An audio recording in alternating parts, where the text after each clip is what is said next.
భోగాపురం ఎయిర్పోర్ట్కి సంబంధించిన నిధులు మంజూరు చేస్తారా? ఎన్ని ఫ్లైఓవర్స్ ఓపెన్ అయ్యాయి, ఎన్ని రోడ్స్ నిర్మాణం అయ్యాయి, అదంతా కూడా మరి మీ మీడియా సాక్షిగా అంతా తెలిసిందే. తెలియనిదే ఉంది. మోదీ గారు ఎప్పుడూ కూడా ఆంధ్రప్రదేశ్కి మొండి చేయి చూపించలేదు. సరైన పాలకుడు ఉంటే సరైన క్రమశిక్షణలో ఆ డబ్బును ఖర్చు చేయాలన్నది మోదీ గారి యొక్క ఆలోచన. గత 5 సంవత్సరాలు వీళ్ళు పెంచిన ట్యాక్సులు, వీళ్ళు పెంచిన కరెంట్ ఛార్జీలు గుర్తులేవో మరి గత ప్రభుత్వంకి. కుటుంబ ప్రభుత్వం వచ్చే 6 నెలలు మాత్రమే అయింది. గత 5 సంవత్సరాలుగా జగన్ గారు చేసిన పరిపాలన ఏ విధంగా ఉందో మరి ప్రజలందరూ చూసే కదా ఆ 11 సీట్లు ఇచ్చారు. మళ్ళా కుటుంబ ప్రభుత్వం వచ్చి 6 నెలలు. ఈ 6 నెలల్లో 5 సంవత్సరాలు అతనికి అధికారం ఇచ్చినందుకు 25 సంవత్సరాలు వెనక్కి నెట్టాడు. ఈ 6 నెలల్లో ఆ 5 సంవత్సరాలు పోయినటువంటి లాస్ని ఇప్పుడు భర్తీ వెంటనే చేయలేం కనుక నెమ్మదిగా కుటుంబ ప్రభుత్వం అనేది పట్టు బిగిస్తుంది. రాష్ట్రంపై మళ్ళీ అప్పులు తేకూడదని ఒక ఆలోచనతో కేవలం ఇప్పుడున్న రెవెన్యూతోనే నెట్టుకొస్తున్నారు. దానికి తగ్గ కేంద్రం కూడా రాబోయే బడ్జెట్లో ప్రత్యేకంగా ఆంధ్రప్రదేశ్కి అదాని వల్ల దేశానికి వచ్చిన నష్టం ఏముంది? ఎంప్లాయ్మెంట్ పెరగడం తప్పి దేశానికి వచ్చే నష్టం ఏం లేదు కదా.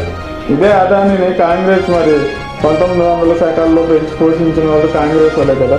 ఆ రోజు మరి కాంగ్రెస్ వాళ్ళు తెచ్చిన అదానినే ఈరోజు బీజేపీ పార్టీకి అభివృద్ధి కావాలి తప్పితే వ్యక్తులు కాదండి.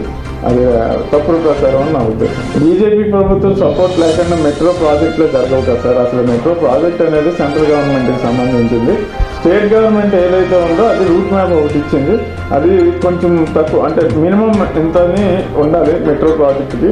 దానికి తగ్గ రూట్ మ్యాప్ ఇంకొంచెం సెట్ కావాల్సి ఉంది. సెట్ అయిన వెంటనే విశాఖ మెట్రో కూడా ప్రారంభమవుతుంది. అమరావతి అనేదానికి ప్రధాని నరేంద్ర మోదీ గారు తన స్వహస్తాలతో శంకుస్థాపన చేశారు. గత ప్రభుత్వం కూడా 3 ముక్కల రాజధాని అనే ఆట ఆడుతూ ఉంటే దానికి మొట్టికాయలు వేస్తూ నిర్మలా సీతారామన్ కానీ అటు మోదీ టీం, మా సెంట్రల్ గవర్నమెంట్ ఏదైతే మా కేంద్ర ప్రభుత్వంలో ఉన్న అధికారులు కానీ అమరావతి మా రాజధాని అని మొన్న ఎలక్షన్ ముందు కూడా మీకు స్టేట్మెంట్ ఇచ్చారు. అమరావతికి మొన్న రీసెంట్గా ఫండ్స్ కూడా రిలీజ్ చేశారు. మరొక 2-3 ఏళ్లలో అమరావతి అనేది పూర్తవుతుందని మా పూర్తి విశ్వాసం. విసుగొండ ప్యాలెస్ అనేది మన ఆంధ్రప్రదేశ్ అంతా కూడా తలదించుకోవాల్సిన ఒక పెద్ద తప్పిదం. ఎందుకంటే రాష్ట్రం అప్పుల్లో ఎదుగుతూ ఉంటే మనకి విలాసమైన భవనాలు అవసరం అండి.